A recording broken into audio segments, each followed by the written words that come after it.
Okay, so I want to draw this detail with a slab on the ground for a, in this case, for a brick veneer wall. Although the detail for a cavity brick wall would be virtually identical. So I want to draw all of that up in AutoCAD in a separate file, so I can then use that in a range of other files.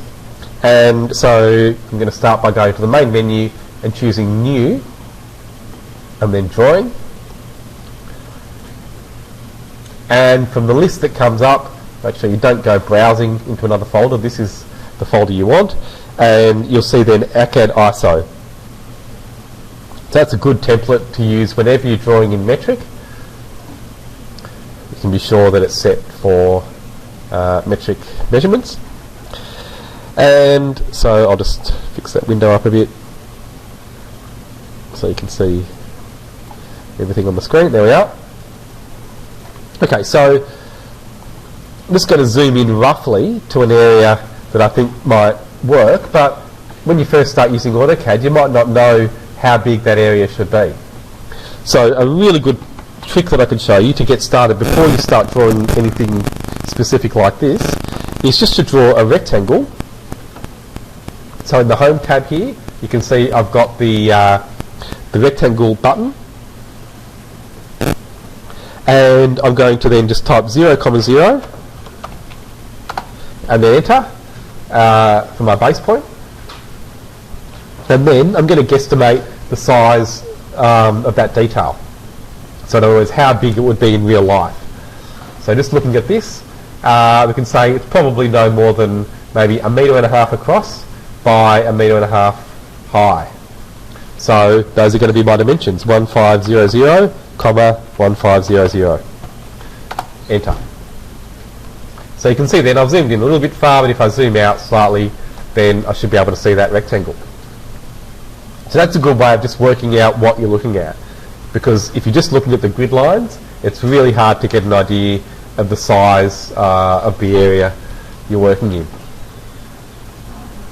So now, before I draw any lines, I'm going to make some layers for the elements that I need to draw. So if you, again, haven't used AutoCAD for a while, just make sure you realise there's already a layer called layer 0, which is white, and that's what I've drawn this rectangle on. You can see that in this panel here that shows the list of all your layers. To make new layers, you have to go to Layer Properties, which is next to that, and you'll see the big button there, Layer Properties. Click on that, and then I'll just make this panel a little bigger so I can see at least the colour property. And then the new layer button is that first button in the group of 4 buttons that are together above the layer names. So forget about this panel over on the left for the time being. It's just this section here that you need, and again the first button in that group of 4 makes a new layer. And so A at the beginning of your layer names means architectural, and that's a good thing to have. So A, architectural, and then well, just because I use a slightly different system to the one you've been given, I'm going to go and open up that system and see here. Okay, so they're calling it floor rather than, well, that's actually for the patterns. We should have a concrete layer. That's what I'm just checking.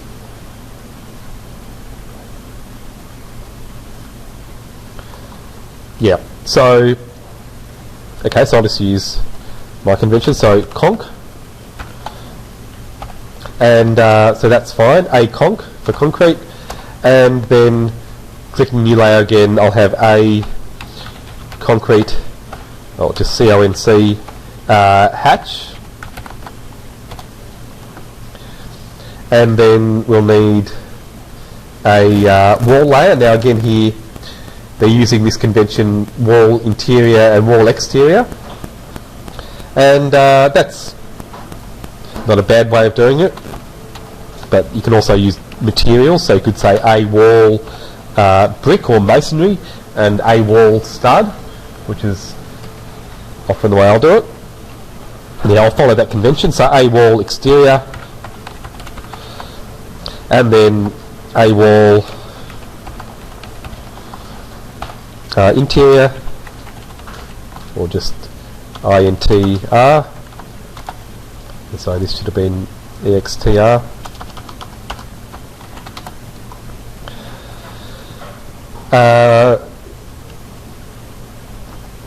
The flashing, I think we can have on maybe its own layer, I think. Yep, so just a flash, or a flashing.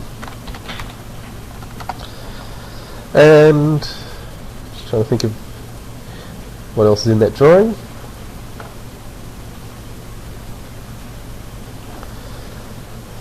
Well, the footings, the sand and the fill, we can, I suppose, have a layer for that. And the ground, so that's an important one. So a ground is really important. And okay, so then we've got to think about the extra things we'll need for those walls. So we'll have a wall exterior hatch, and then a wall exterior, interior hatch.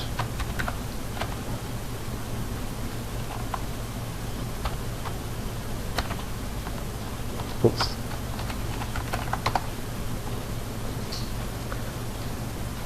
So that might do for now.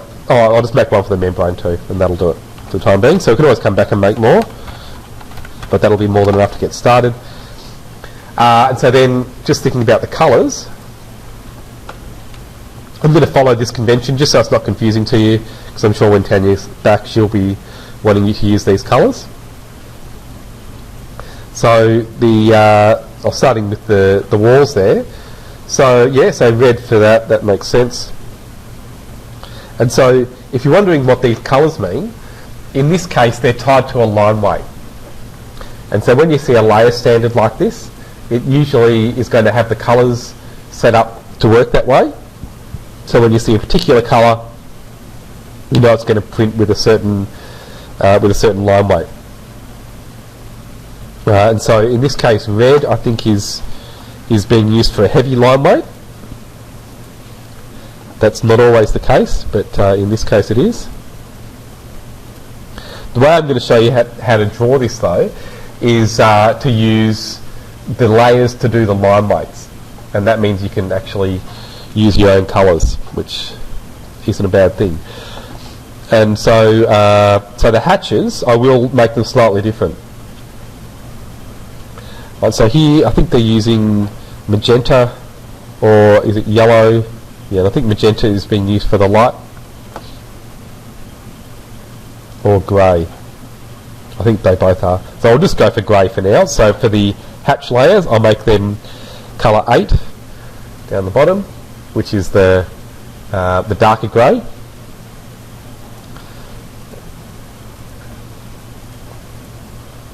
The membrane as well should be heavy. So we're going to have a lot of red here, and it's a bit hard to see, so I'm going to change it slightly.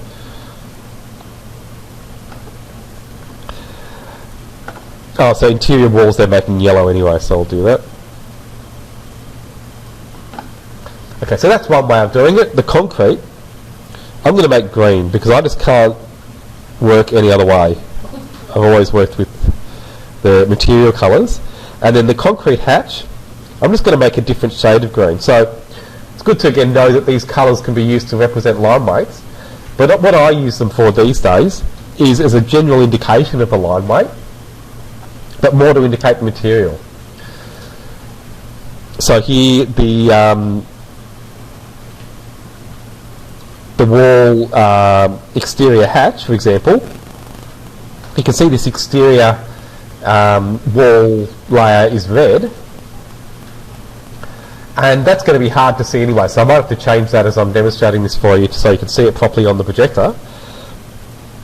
But then the hatching is basically the same material, so I'll usually make that just a different shade of red or orange so it ties in with that wall colour.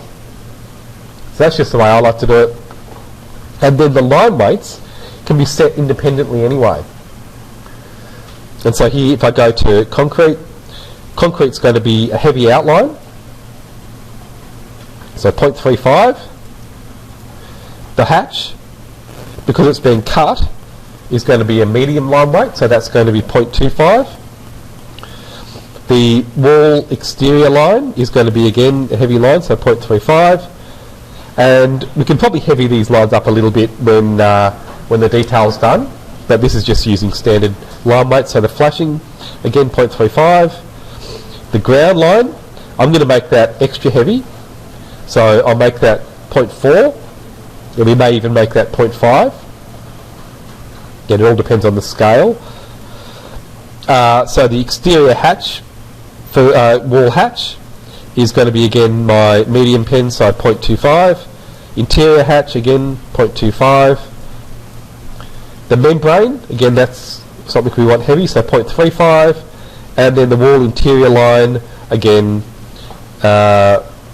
you can see that's yellow, so that following this system would normally be lighter than the other lines, but I don't follow that system, so I like to make that heavy as well.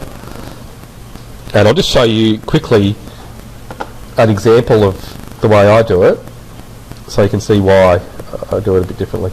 So it's not there. It's in here.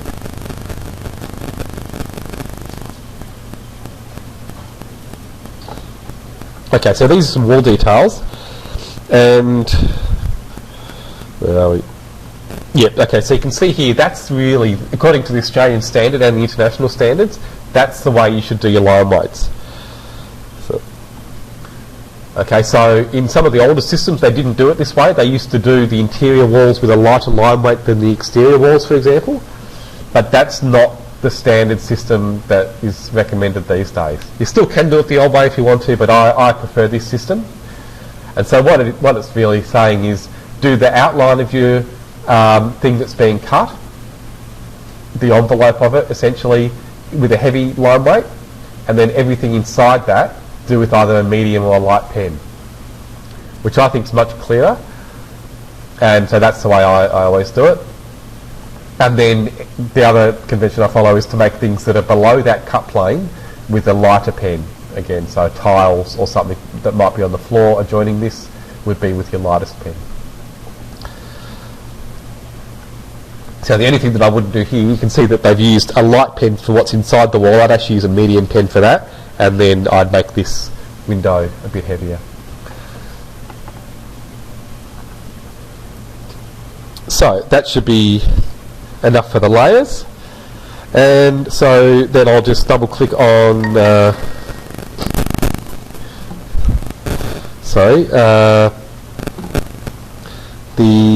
let's see, we'll go for the concrete to begin with, so I'll double click on the little what is it, parallelogram next to the layer name, which makes it current. You can also use the button at the top, but probably easiest just to double click next to the layer.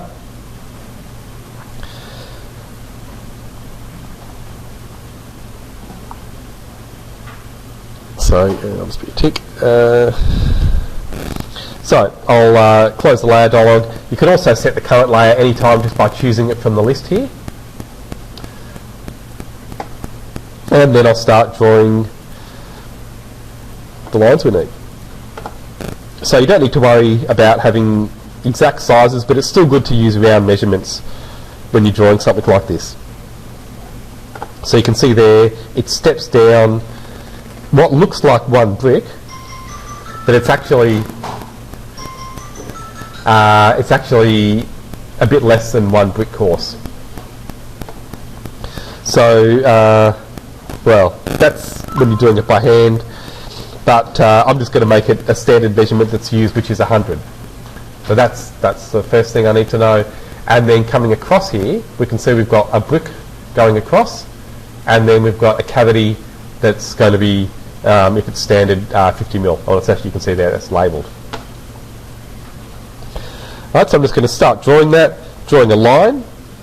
So clicking on the line button. just going to click a point roughly inside this area. It doesn't need to be anywhere precisely, just where you want to begin. And then, to make sure that it's going at a right angle, you might need to check that ortho's turned on. So it's the right angle symbol down on the status bar, or the shortcut F8 is really useful. And I'm simply going to come across with those measurements that I worked out before. So 110 plus 50, in other words 160 mil. Type 160 and then enter, which will take you across that amount. And then, as I said, I want to come up 100, which is a standard set down for your brickwork. And then I don't know how far I need to come across. I'm just going to roughly take it across there. What I think looks good. And then you have a slab thickness to work out. And so here we're going to say it's probably about 150 mil, the slab. So I'm just going to click on offset,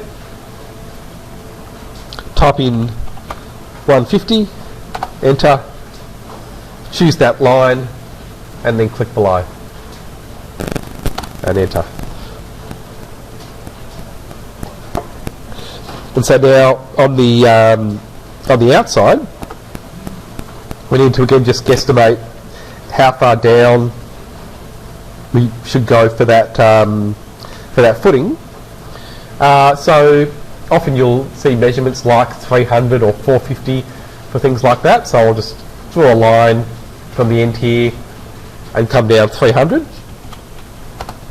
and that might be good to start with. It's maybe more than is shown here, but that's okay.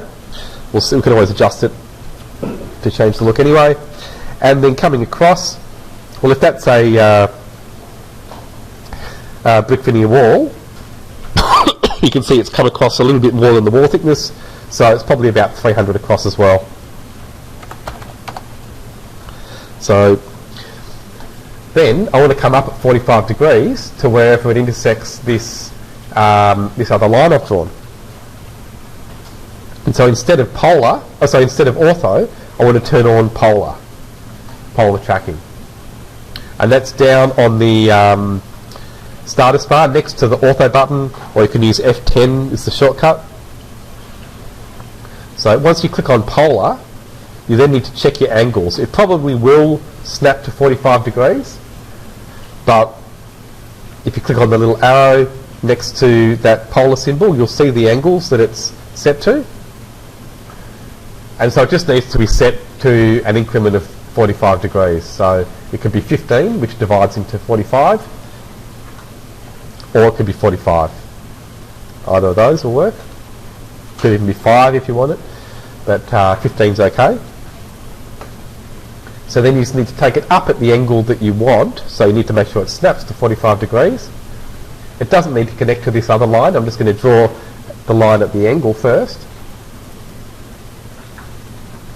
And then I can use fillet on the modify panel. Once you click fillet, then you should always check using the little arrow next to your command prompt to see that the radius is 0. Okay, so then I can choose this line, and remember, click in the direction you want the line to be joined, not what you want taken away. So if I click on this horizontal line to the left, it'll take away the part that I actually want to keep. I'm going to choose it over to the right of where they join, and that will keep the right hand side and take away the other part. You could, yeah, exactly, yeah. Okay, so that'll do as a starting point for the slab. Again, we might decide to bring that line up later to make it not so deep, but for now that's okay. And so then to be able to hatch this, I need to have a line at the end there. So I'm just going to draw a line by hovering over the end here. You need to make sure that object snap tracking's on, but it should be by default, so you shouldn't need to change very much here. You just hover over the end of the line, but don't click there. Take it up above that, and it should give you a dashed line projecting from there. And then you can click anywhere above and then take it down below. Right, so then just escape or enter to finish, and later on we can turn that into a break line. So now I'll switch to the wall exterior hatch, wall exterior layer. And I'll just draw a line for the brickwork starting on the corner there, and I'm just going to come up again basically by eye about 7 to 800 mil. Will do. Enter, and as I was saying before, you're going to struggle to see red lines on the projector here, so just so you can see that, I'll change that colour to something lighter. That's better. And I'll offset that line, your brick thickness, 110. So I've just clicked on offset, typed in 110, enter, and then I'll select that line, click to the right, and that'll give me my other skin of, or the other side of my brick.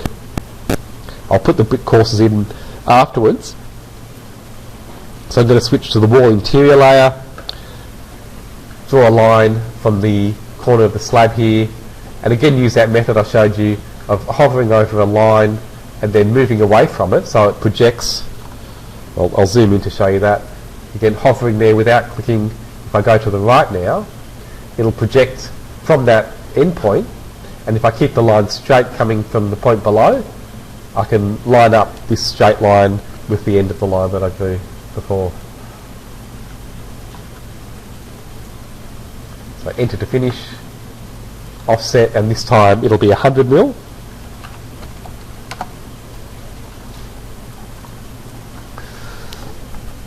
So, strictly speaking, the stud work is actually going to be less than 100 mil usually. It's 4 by 2, so 4 inches is again about, if you multiply it, it's slightly more than 100 mil actually, but in reality the timber is cut smaller than that, so it is slightly less than 100 mil, but if you just draw it 100, that is absolutely fine. And it's good to be aware though that you can make it even smaller, so your stud work doesn't need to be the full 100 mil, you can make it less than that as well if you want. But again, it's just standard to draw it 100 mil regardless of the real size. So I'll put in a bit of stud work, and to do this I'm going to turn the line weights on, and if you don't have your line weights button, you'll see on the status bar, this is a new thing with AutoCAD 2015, you've got the button right at the end which has just 3 lines on it. That's your customization button, and that lets you choose the things that you want to see in that that status area or with the toggles. And so you might need to choose the line weight option there to see line weight down here. So I'm going to click on that, and notice then I can see my line weights, which is a really nice thing to have, especially with things like details. And so then it'll make more sense when I show you. I'm going to change this line to the wall interior hatch layer, and then this other line here I'll change to the wall exterior hatch layer, because I only want those outside lines to show heavy. I don't really want all of the interior lines to show that way. So then I'll draw a stud, and well, they're often all called studs, but do you know what the proper name for that one is? At the bottom of a wall? So if you're not sure what that is, so that's when you see a rectangle like that with a cross through it, what does that mean? Always means the same thing. Well, it should always mean the same thing. It means it's a piece of rough timber. So that's rough sawn timber or unfinished timber. When you see it with the nice timber grain shown as a hatch pattern, that means it's finished timber. Okay, so this means unfinished timber. And then that's a bottom plate. So in every timber framed wall you have a bottom plate like this, which is the thing that's actually attached to the floor. Okay, so I'm going to draw a line. So I'll just use offset to get the line. So I'll use offset and make it 50 and just choose this line and click above.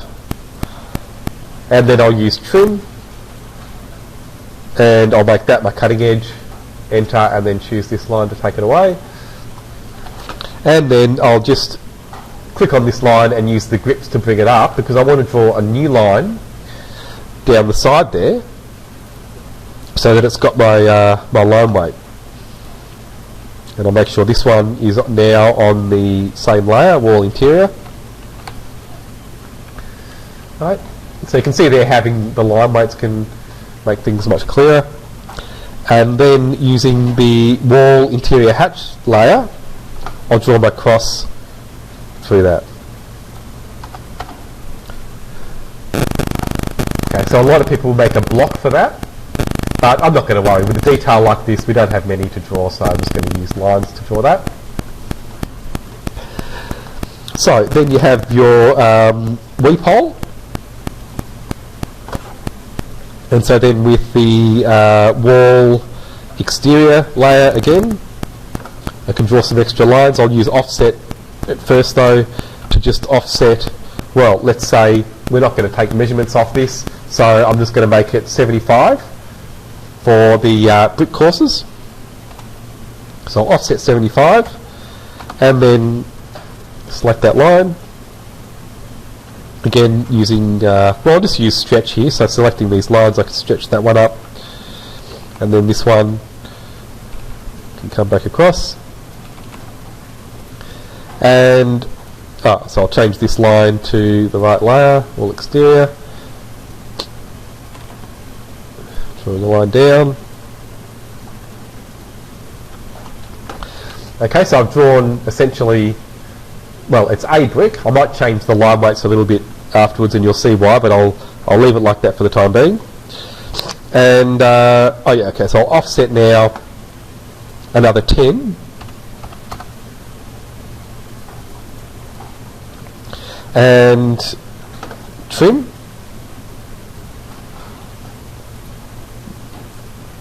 Using this line, I'm going to trim this one back. And so because this is a detail, I'm going to draw the actual bricks in. In a larger scale, also a smaller scale drawing, you wouldn't actually show the bricks with different line weights, but again, because it's a detail, we can do that. So I'll fill it the other side and just flip that over.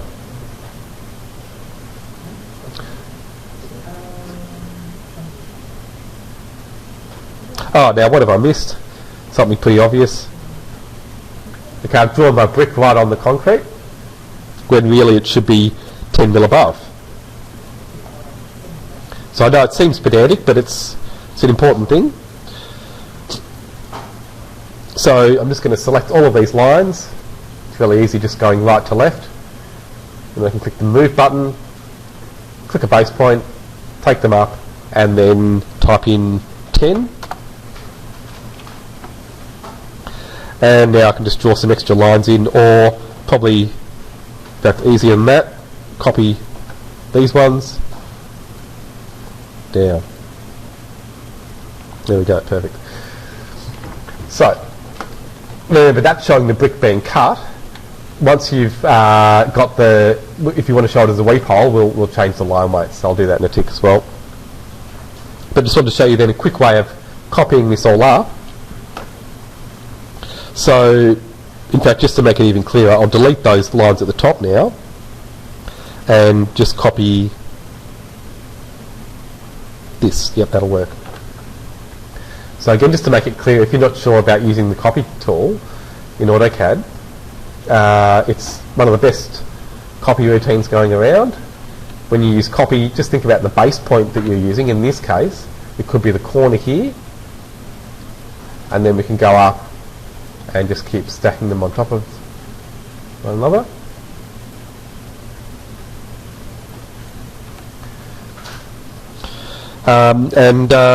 It's not always obvious at first that the base point doesn't have to be on the object that you're copying. So I'll give you maybe some better examples of that. But as long as you can copy things accurately, that's the main thing. So now that I've copied a few of them, I can just copy all of those as a group. And again, because they're drawn accurately, it should all be spaced properly. If you really want to, you could then go ahead and hatch those, and I probably will afterwards. So then to draw the flashing, I'll go to my flashing layer,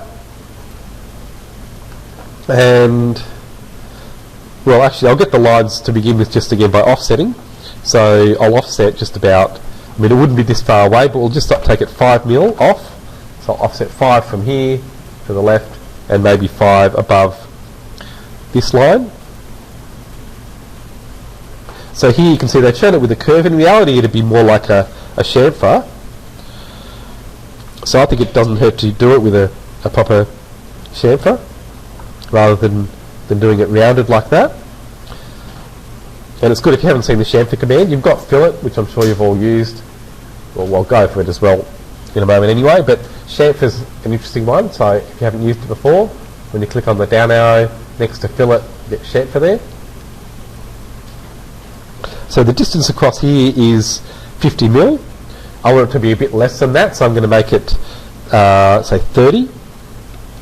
So to set the chamfer, you just type D for distance, or click on distance down the bottom. Give the distance, which is 30,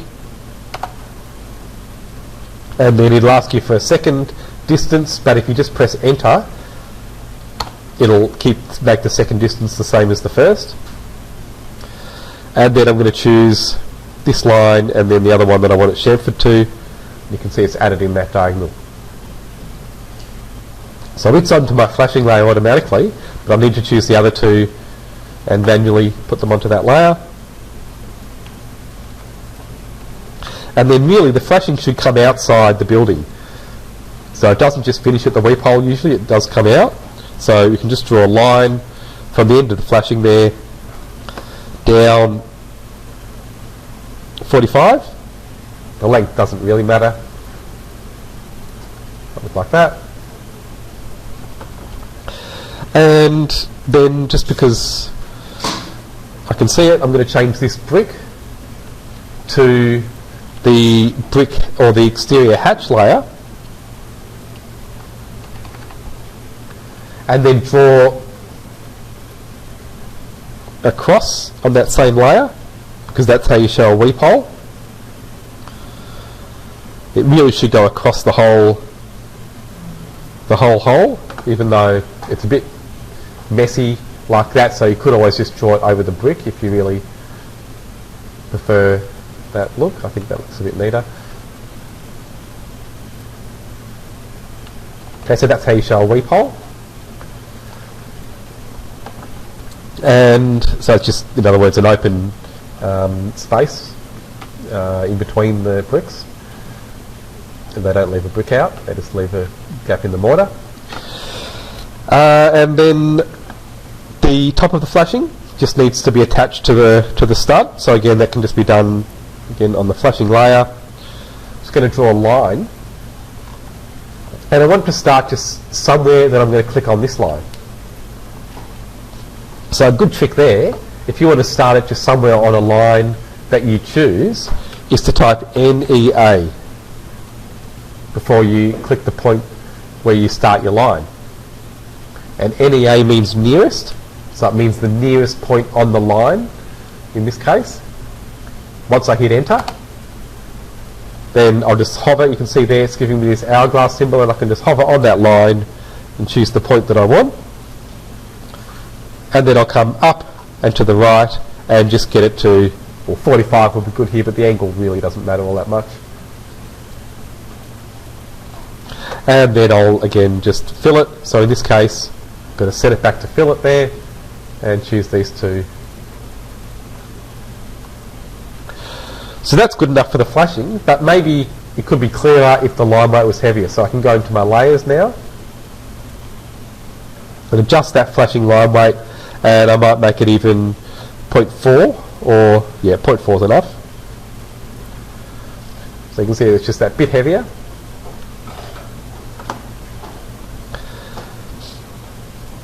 So the final things, I might just draw a couple more lines in, but I'll let you try and work those out. Just use your judgment for the thickness of these earth elements, I suppose, below your slab.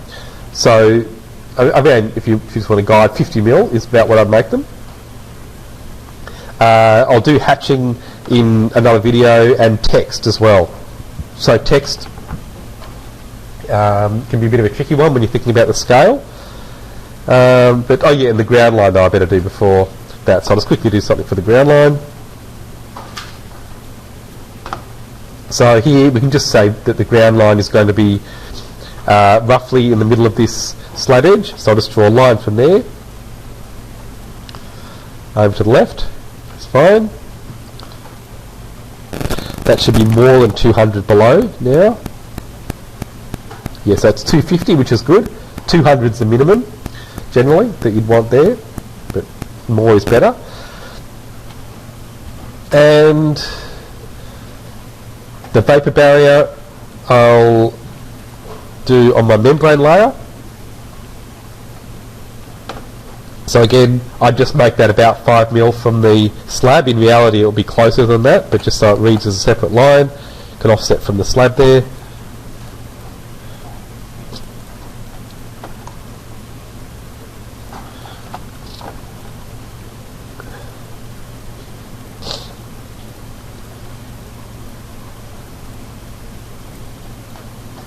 So you can see in the drawing here the vapor barriers, or the membrane, is a dashed line, but I'll show you how to change the line types after this in the next video. And so what else do we want? The oh yeah, so the sand and the hardcore. So I'll just offset again 50 mil twice from the slab, and then extend. So I'm going to extend with the extend command to the slab. So the vapor, or the membrane line, is going to go through that, and that's fine. So I'm just going to change these lines onto the membrane layer. I think that's all the main lines done. And there we go.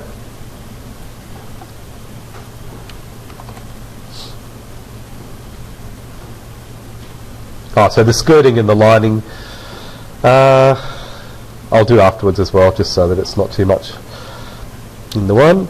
And but like I said, the main thing I want to look at in the next video is going to be the things that relate to scale. So that'll be your line types, so for the reinforcing as well, and the text, which is the big one. For details, text is one of the most important things.